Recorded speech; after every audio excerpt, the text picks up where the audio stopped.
그거 보고 완전 팬 됐어요. 너무 잘생겨가지고 3조 정도가 적정한 게 아닌가라는 생각을 많이 하였습니다. 제가 이제 그 중에 하나였고요. 올타임 레전드급 아티스트와 비교해도 크게 밀리지 않는 수치다. 상한가가 가능한가요? 안녕하세요. 북구미의 한정수 기자입니다. 요새 투자자 여러분들 공모주에 관심이 많으실 텐데요. 앞서서 SK바이오팜하고 카카오게임즈가 상장 초반에 엄청 많이 올랐어요.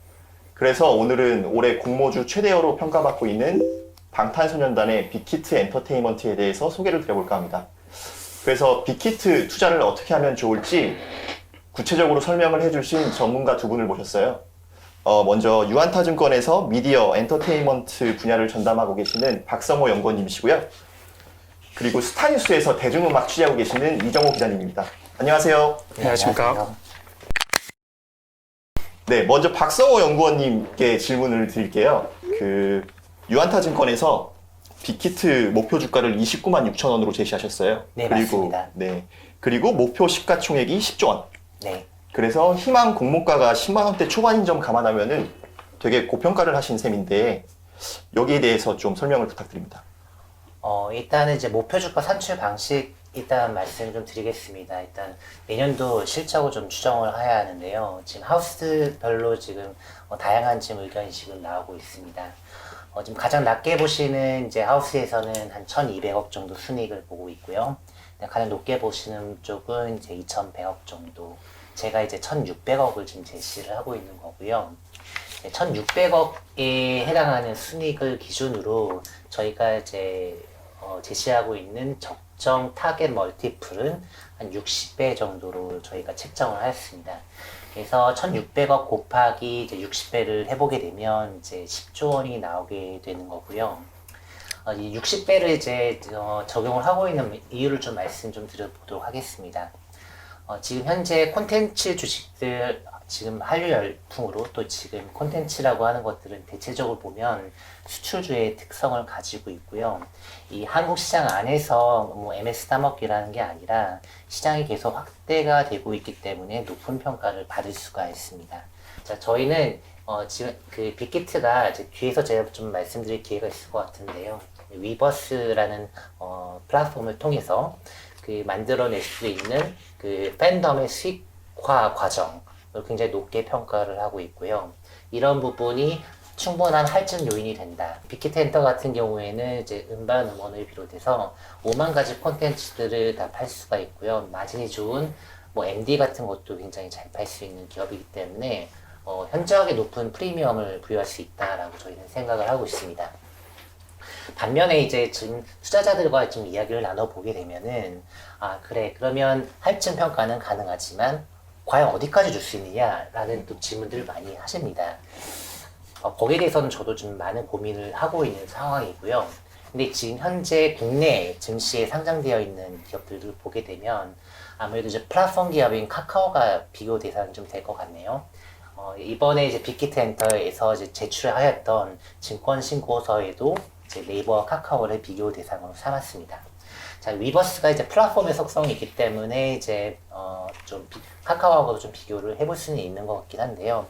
네, 하지만 아직 그 위버스는 빅히트만의 플랫폼이지 뭐 이제 모든 아티스트들을 위한 플랫폼까지 발전한 것은 아니기 때문에 카카오보다 더 높은 멀티플을 주는 거는 부담스럽다라는 이제 투자자들 말씀이 좀 많이 있으신 것 같아요. 그래서 저희는 이제 카카오가 지금 받고 있는 멀티플이 60배를 약간 상회하고 있거든요.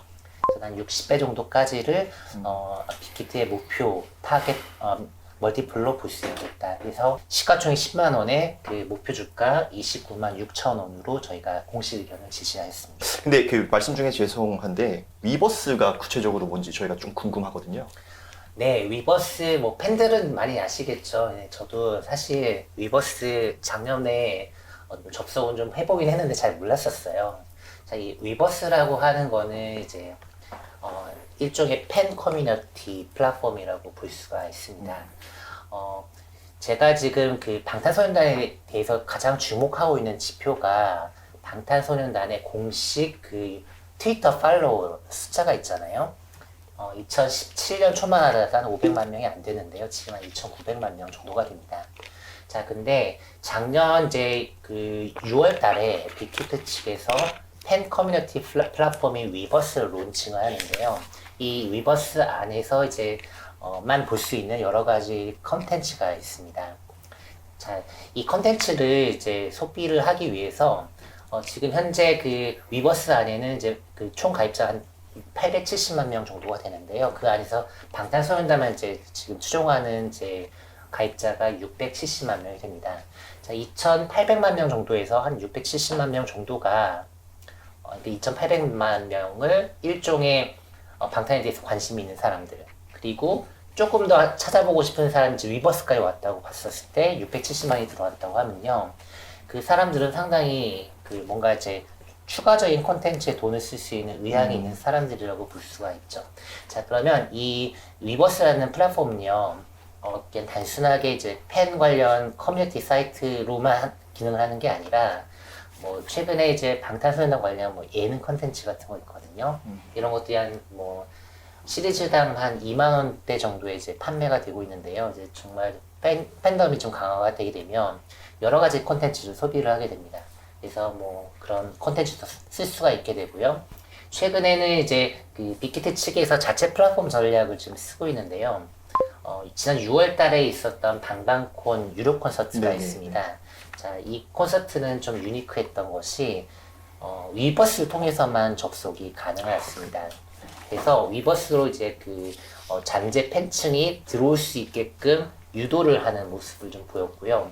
자, 이건 위버스 이제 들어오게 되면 이제 아까 말씀드렸던 것처럼 한 670만 정도의 이제 방탄의 팬이 있다고 했잖아요. 자, 대략적으로 전체 방탄 팬을 그냥 트위터 팔로워 수라고 가정을 하고 한 25%가 들어왔다면 굉장히 유의미한 샘플이 됩니다. 자, 이 유의미한 샘플이 국적별로 구체적으로 어디서 접속을 하고 있는지, 또 어떤 물건을 사고 있는지, 또 어떤 콘텐츠와 어떤 MD를 선보였을 때 어떤 반응을 하는지, 이런 데이터 분석을 가능하게 하고, 또 이런 비대면 이런 코로나 상황에서도 뭐 온라인 콘서트를 한다든지 하는 방식을 통해서 얼마든지 그 팬덤을 수익화할 수 있는, 뭐 지금 현재 뭐 콘서트를 못하기 때문에 콘서트장에서 MD 파는 것도 안 되고, 콘서트가 없으면은 사실 팬클럽 가입자도 사실 없어지거든요. 이런 문제들을 다 극복해주는, 어떻게 보면은 작년에 론칭을 했지만 올해 들어서 좀 더 빛을 발하고 있는 그런 플랫폼이다라고 보시면 될 것 같네요. 네. 그러면 이런 질문 하나 드려볼게요. 결국은 빅히트가 이렇게 좋은 평가를 받는 거는 방탄소년단 때문이거든요. 그래서 이 방탄소년단의 어떤 글로벌한 인기 진짜 어느 정도인지 한번 이정우 기자님한테 여쭤볼게요. 네, 지금 이제 방탄소년단의 위치를 가장 잘 설명하는 단어가 이제 해외에서 먼저 나온 수식어이긴 하지만 21세기 비틀즈라는 얘기입니다. 한류에서도 특히 K-팝은 지금까지 동남아, 동북아 등 이제 아시아 국가에만 이제 인기가 한정됐었는데, 방탄소년단이 그 팬덤을 북미, 유럽권까지 확장을 시키면서 완전히 주류 아티스트로 편입이 됐어요. 그래서 지금 명실상부 이제 전 세계 음악 산업을 이끄는 아티스트 중 한 팀이라고 감히 얘기할 수 있는데, 이제 방탄소년단의 글로벌 인기가 가시적인 성과로 드러난 게 2017년 DNA라는 곡이 빌보드 핫 차트에서 67위로 데뷔한 것입니다. 이게 이제 싸이 강남스타일 이후 한국어로 된 노래로 이제 최초로 진입한 건데, 그 이제 인기를 토대로 2018년부터 2019년까지 월드 투어를 진행했어요. Love Yourself랑 Speak Yourself, 이렇게 두 개의 월드 투어를 진행했는데, 이 두 번의 월드 투어를 진행하면서 이제 팝의 성지라 불리는 웸블리 스타디움에서 공연도 펼쳤고, 사우디에서 이제 외국인 최초로 스타디움 공연도 펼쳤습니다. 여튼 이 두 개의 이제 월드 투어 공연을 합치면 총 62회 공연에서 약 206만 명의 이제 관객을 동원했다는 수치가 나와요. 방탄소년단이 2010년도에 데뷔한 비교적 연차가 짧은 신인급이라고 하기 그렇지만 연차가 짧은 아티스트임에도 불구하고 이러한 수치를 비교한 것은 올타임 레전드급 아티스트와 비교해도 크게 밀리지 않는 수치다, 이렇게 평가할 수 있을 것 같고요. 최근에 이제 발매한 신곡 다이너마이트가 핫백 차트에서 1위를 하면서 큰 화제를 모았는데, 이제 2주 연속 1위를 차지하고 지금 한 달째 최상위권의 자리를 지키고 있어요. 이게 무엇을 의미하면은 이제 팬덤을 넘어서 미국 대중이 사랑하는 음악 중 하나라고 얘기할 수 있습니다. 더군다나 이제 미국에서 이 다이너마이트가 리믹스 버전까지 총 합쳐서 6개 버전을 다 합치면 20만이 넘는 판매량을 기록을 했다고 하는데 이 기록은 근 3년 동안 미국 빌보드에서 주간 판매량 중 가장 높습니다. 그러니까 이제 명실상부 이제 미국에서도 이제 음악 주류 산업을 이끄는 아티스트라고 이야기를 할 수 있습니다. 아, 저도 사실 그 아이돌 이런 거 별로 관심이 없는데 네. 최근에 유튜브 보다가 직캠 있잖아요. 그 귀의 직캠을 봤는데 그거 보고 완전 팬 됐어요. 너무 잘생겨가지고. 네, 아무튼 그러면 이런 질문 한번 드려볼게요. 이게 방탄소년단 빅히트가 근데 올해 초까지만 해도 이 정도로 상장을 할 때 이 정도로 좋은 평가를 받을 거다 이렇게는 예상 안 하셨다고 들었거든요. 맞아요.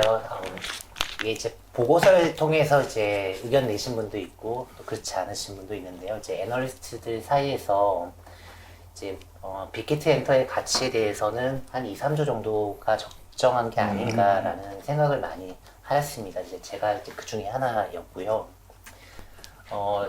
올해 이제 코로나 상황이 왔기 때문에 뭐 작년 실적 괜찮긴 했지만 이미 스테디움 투어까지 찍은 상황이었고 여기에다가 지금 올해 그 코로나 상황에서 공연이 올스톱되게 되면 실적도 사실 좋지가 않은 상황이 되기 때문에 상장을 하는 해로는 좀 적합하지 않다라는 생각도 많이 하였습니다. 근데 이제 최근에 들어서 이제 빅히트 측에서 이제 보여주는 여러 가지 숫자와 지표를 점검을 하면서 애널리스트들의 의견이 좀 많이 바뀌게 되었습니다. 먼저 이제 실적부터 이제 그 이야기를 안 하고 넘어갈 수가 없는데요. 지난번 이제 그 반기를 이제 리뷰하는 기업 설명회가 유튜브에 8월달에 업로드가 되었는데요. 그 당시 이제 빅히트 측에서 공개했던 영업이익이 반기 500억에 달하는 숫자였어요. 이렇게 코로나 상황에서 이렇게 좋은 실적이 나올 수가 있었다는 게 일단 놀라웠고요. 이런 수준의 실적이 뭐 단순하게 곱하기 2를 해보면 연간 1,000억이 되잖아요. 그리고 또 플레디스 센터를 지난 6월에 인수했고요. 플레디스 센터가 연간 200억 정도 영업이익을 하는 회사이기 때문에 합쳐보게 되면 한 1,200억 체력에 뭐 세금 떼고 하면 얼추 한 1,000억짜리 회사구나. 그러면 이제 좀 많이 주면 PER 40배 주면 한 4조 원까지도 가능하긴 하겠다라는 생각을 하였습니다. 근데 여전히 저희가 이제 시장 소문을 통해서 이제 입수한 바에 따르면 이제 빅히트 측에서 이제 희망하고 있는 이제 공모가 레벨이 최대 한 4조 원대 그 IPO를 희망하고 있다라는 이야기를 많이 들어왔거든요. 그래서 그 당시만 하더라도 좋기는 한데 조금 버겁지 않을까? 뭐 그런 생각도 하였습니다. 적정 가격이 4조 원인데 4조 원의 IPO를 한다는 건 좀 안 맞잖아요. 저희가 또 한 번의 생각이 바뀌었습니다. 9월 달에 와서요. 일단 증권 신고서가 이제 9월 초에 네. 발표가 되면서 빅히트 관련해서 매출이 어떻게 구성이 되는지 또 세부적인 지표는 무엇이 있는지가 좀 많이 이제 공개가 되었어요. 그리고 그걸 가지고 저희가 이제 분석을 해보니까 생각이 좀 완전히 달라지는 거죠. 저희가 기존에 이제 분석을 할 수 있었던 거는 이제 뭐 방탄소년단의 음반 판매량, 콘서트 횟수를 가지고 음반이나 이제 그 공연 관련 실적은 어느 정도 가늠해 볼 수 있었지만 그 외의 것은 미스테리였습니다. 근데 지난 반기 실적, 그 작년, 재작년 실적을 보니 MD, 콘텐츠, 라이선싱 이런 고마진 매출이 급격하게 증가를 하고 있다는 걸 알 수가 있었고요. 그런 그 실적을 올려주고 있는 핵심 동력이 위버스라는 것을 또 알게 되었습니다. 그래서 이 위버스의 그 가치를 중심으로 좀 평가를 해보니까 이제 하우스별로 이제 높은 이제 기업 가치가 이제 나오게 된 것이고요. 지금 적게 보는 곳에서는 한 7조 원대가 적정하다. 저희는 이제 10조 원을 제시하고 있고 가장 높게 보는 하우스에서는 이제 14조 원까지 지금 보고 있는 상황입니다. 그러면 연구원님한테 투자자들이 제일 궁금해할 질문을 하나 여쭤보고 싶은데요. 네, 빅히트 상장하면 네, SK 바이오팜이나 카카오 게임즈처럼 네. 상한가가 가능한가요? 네, 주가를 그렇게 뭐 첫날 상한가를 예측을 하는 건 뭐 제 영역은 아닌 것 같습니다만 지금 모두들 다 그렇게 전제를 깔고 계시잖아요. 저희도 그럴 것 같아요. 뭐 장외에서 이제 뭐 거래되고 있는 호가라든지 아니면 이제 저희가 시장에서 이제 듣는 목소리를 들어보면 이번 그 공모가 상당히 그 청약 경쟁이 센 걸로 지금 예상이 되고 있기 때문에 충분히 상한가 갈 거라고 좀 생각하고 있습니다. 알겠습니다. 그러면 중간 정리를 한번 하고 갈게요. 먼저 증권업계에서는 BTS의 빅히트 엔터테인먼트의 목표 시가총액을 10조 원 안팎으로 추산하고 있다. BTS의 인기를 감안하면 뭐 더 높은 평가를 가능성도 있다. 그리고 SK바이오팜, 카카오게임즈처럼 상장 초반의 상한가도 충분히 가능하다. 뭐 이 정도로 정리할 수 있을 것 같은데요. 그러면 1편은 이 정도로 마무리하고요. 2편에서는 빅히트의 리스크는 없는지, 그리고 빅히트 상장 시에 수혜를 볼 수 있는 다른 종목들은 뭐가 있는지, 뭐 이런 것들을 한번 소개해 드리겠습니다. 감사합니다.